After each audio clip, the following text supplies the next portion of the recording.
നമസ്കാരം. എല്ലാവരും ആ ഒരു സന്തോഷ വാർത്ത അറിഞ്ഞിട്ടുണ്ടായിരിക്കും. നമ്മുടെ കുട്ടികൾ എന്തിനാണോ ജന്തർ മന്ദിറിൽ പ്രൊട്ടസ്റ്റ് ചെയ്യുന്നുണ്ടായിരുന്നത്, അവരുടെ എല്ലാ ആവശ്യങ്ങളും അംഗീകരിക്കപ്പെട്ട് കഴിഞ്ഞിരിക്കുകയാണ്. അതിൽ ഏറ്റവും പ്രധാന ആവശ്യം എന്ന് പറയുന്നത് വിദ്യാഭ്യാസ മന്ത്രി ധർമ്മേന്ദ്ര പ്രധാൻ രാജിവെക്കണം എന്നുള്ളതായിരുന്നു. അതടക്കം അംഗീകരിച്ചു, അദ്ദേഹം രാജിവെച്ചിട്ടുണ്ട്. സോ കുറേ പേര് വളരെ സന്തോഷം. ആദ്യമേ പറയാനുള്ളത് വളരെയധികം സന്തോഷം.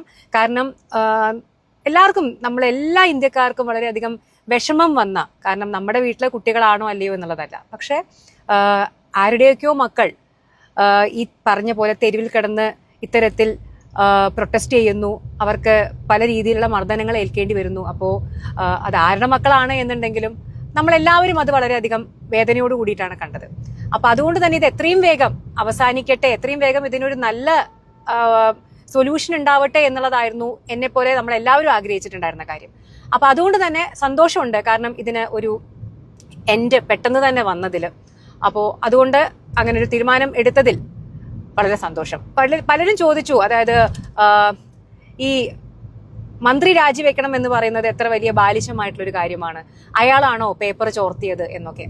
നോക്കൂ, നമ്മളെ ഓരോ സ്ഥാനത്തേക്ക് ഓരോരുത്തരെ വെക്കുമ്പോൾ ഉത്തരവാദിത്തപ്പെട്ട സ്ഥലത്ത്, ഇപ്പൊ ഒരു ഓഫീസിൽ ഒരു മാനേജറെ നമ്മൾ വെക്കും അല്ലെ, അല്ലെങ്കിൽ അദ്ദേഹത്തിന് മുകളിൽ അങ്ങനെ ഒരു ഒരു ഒരു ഒരു എന്താ പറയുക, ഹൈറാർക്കിയിലാണ് ഏത് സിസ്റ്റവും. ഒരു ചെറിയ ഓഫീസ് മുതൽ നമ്മുടെ ഭരണ സംവിധാനം, നമ്മുടെ ഗവൺമെന്റ് വരെ വർക്ക് ചെയ്യുന്നത്. അപ്പോൾ ചെറുതിൽ നിന്ന് മുകളിലേക്ക് ഇങ്ങനെ സ്റ്റെപ്പ് ബൈ സ്റ്റെപ്പായിട്ട് ഓരോരുത്തർ ഓരോ സ്ഥാനങ്ങളിൽ ഇരിക്കും.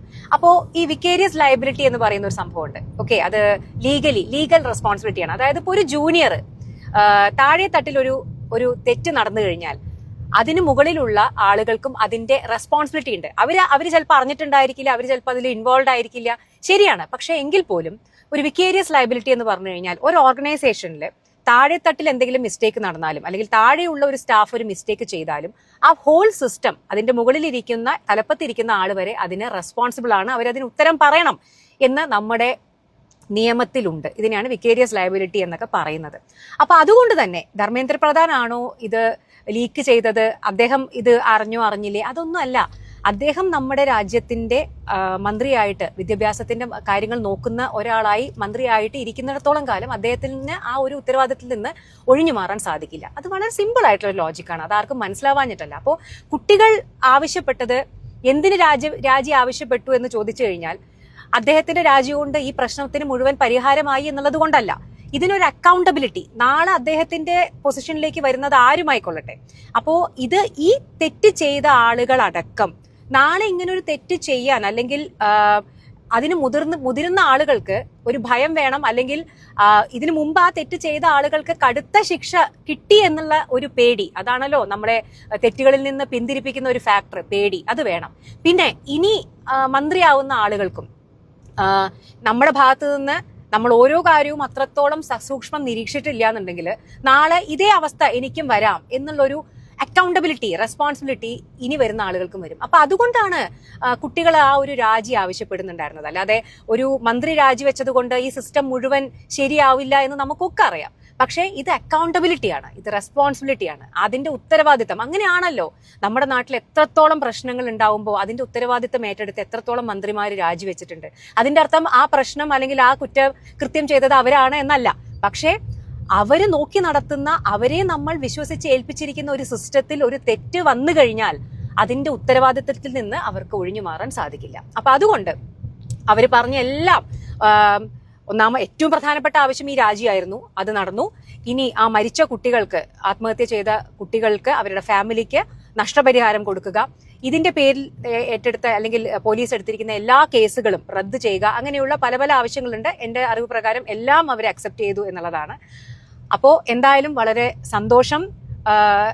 ഈ ഒരു തീരുമാനമെടുത്ത ഗവൺമെന്റിനോടും ഞാൻ നന്ദി പറയാണ്. കാരണം കുറച്ച് വൈകിപ്പോയി, അത് സത്യമാണ്. എങ്കിൽ പോലും ബെറ്റർ ലേറ്റ് ദാൻ നെവർ എന്ന് പറയും. ഒരിക്കലും സംഭവിക്കാതിരിക്കുന്നതിനേക്കാൾ എത്രയോ നല്ലതാണ് വൈകി എടുക്കുന്ന ശരിയായ തീരുമാനങ്ങൾ. അപ്പൊ അതുകൊണ്ട് ഞാൻ നമ്മുടെ ഗവൺമെന്റിനോടും ഈ ഒരു കാര്യത്തിൽ നന്ദി പറയുകയാണ്. പിന്നെ ഇത് നമ്മുടെ സ്റ്റുഡൻസിന്റെ മാത്രം ഒരു വിജയമാണ്. ഇനി ഉറപ്പായിട്ടും ഈ വിജയം വന്നു കഴിഞ്ഞാൽ ഇതിന്റെ പങ്ക് പറ്റാൻ വേണ്ടി 100 പേര് വരും. പക്ഷെ ഇത് നമ്മുടെ രാജ്യത്തിന്റെ യുവത്വത്തിന്റെ, നമ്മുടെ രാജ്യത്തെ വിദ്യാർത്ഥികളുടെ മാത്രം ഒരു വിജയമാണ്, അവരുടെ ശക്തിയാണ് നമ്മൾ കണ്ടത്. നമ്മുടെ രാജ്യത്തെ നമ്മൾ പലപ്പോഴും പുച്ഛിക്കാറുള്ള, പരിഹസിക്കാറുള്ള ജെൻസി അല്ലെ, ഒന്നിലും ഇടപെടുന്നില്ല, അവര് പൊളിറ്റിക്കലായിട്ട് അവർക്ക് ഒരു സ്റ്റാൻഡും ഇല്ല, അവർ അരാഷ്ട്രീയവാദികളാണ്, അല്ലെങ്കിൽ ഒന്നിനും കൊള്ളാത്ത ഒരു തലമുറയാണ് എന്നൊക്കെ പറഞ്ഞ് നമ്മൾ പുച്ഛിച്ച പരിഹസിച്ച ആ ജെൻസി പിള്ളേരാണ് ഇപ്പൊ നമുക്ക് കാണിച്ചു തന്നത് ഒരു രാജ്യത്തെ എത്രത്തോളം പിടിച്ചു കുലുക്കാൻ അവർക്ക് പറ്റുമെന്നുള്ളത്. അപ്പോൾ ഇത് അവരുടെ മാത്രം വിജയമാണ്. ഇതിന്റെ പങ്ക് പറ്റാൻ ആർക്കും വേറെ അധികാരമുണ്ടെന്ന് ഞാൻ കരുതുന്നില്ല. പിന്നെ ഇത്രേ പറയാനുള്ളൂ. കാരണം ഈ തീരുമാനം ഇനിയും വൈകിട്ടുണ്ടായിരുന്നെങ്കിൽ ഈ സമരത്തെ പല രീതിയിൽ ഹൈജാക്ക് ചെയ്യപ്പെടാനുള്ള സാധ്യത ഉണ്ടായിരുന്നു. കാരണം അങ്ങനെയുള്ള ഒരു ഡെഫിനറ്റ്ലി, കാരണം എന്താ വെച്ചാൽ ഇത് ഗവൺമെന്റിനെതിരെ വരുന്ന ഒരു സമരമായതുകൊണ്ട് തന്നെ ഇപ്പൊ നമ്മുടെ രാജ്യത്തിന് അപകടകരമായ പല ആളുകളും, അല്ലെങ്കിൽ അങ്ങനെ അതിന് തക്കം പാർത്തിരിക്കുന്ന പലരും ഇതിനെ മിസ്യൂസ് ചെയ്യാനും അല്ലെങ്കിൽ ഇതിന്റെ ഉള്ളിലേക്ക് കടന്നു കയറാനുള്ള സാധ്യത ഉണ്ടായിരുന്നു. അപ്പൊ ഇത് നീണ്ടുപോയി കഴിഞ്ഞു കഴിഞ്ഞാൽ എനിക്ക് ശരിക്കും ഭയമുണ്ടായിരുന്നു അങ്ങനെയുള്ള എന്തെങ്കിലും പ്രശ്നങ്ങൾ നമ്മുടെ രാജ്യത്തിന് ഇതിന്റെ കൂടെ വരുമോ എന്നുള്ളത്. കുട്ടികളാണ്, അവർക്കറിയില്ല. അപ്പൊ അവരെ സപ്പോർട്ട് ചെയ്യാന്നുള്ള രീതിയിൽ വരുന്നവർ നല്ലവരാണോ ചീത്തയാണോ എന്നൊന്നും അവർക്ക് അറിയില്ലല്ലോ.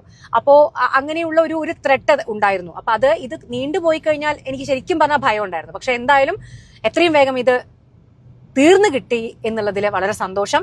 അപ്പോ ഒരിക്കൽ കൂടി യൂണിറ്റി സ്ട്രെങ്ത് എന്ന് പറയുന്ന പോലെ നമ്മള് ഏത് വലിയ മലയും അല്ലെങ്കിൽ ഏത് കാര്യങ്ങളും നമുക്ക് ഇളക്കാൻ സാധിക്കും നമ്മൾ ഒറ്റക്കെട്ടായിട്ട് ഒരേ മനസ്സോടുകൂടി പ്രവർത്തിച്ചാൽ എന്നുള്ളതിന്റെ ഏറ്റവും വലിയ ഉദാഹരണമാണ് ഇന്ന് നമ്മൾ ഈ കണ്ട ഈ ഒരു വലിയ വിജയം. സോ അഗൈൻ നമ്മുടെ രാജ്യത്തെ എല്ലാ യുവാക്കൾക്കും ഇതിന്റെ മുന്നിൽ നിന്ന് പ്രവർത്തിച്ച എല്ലാവർക്കും അല്ലെങ്കിൽ എല്ലാ സ്റ്റുഡൻസിനും ഒരു ബിഗ് സല്യൂട്ട്. ബൈ.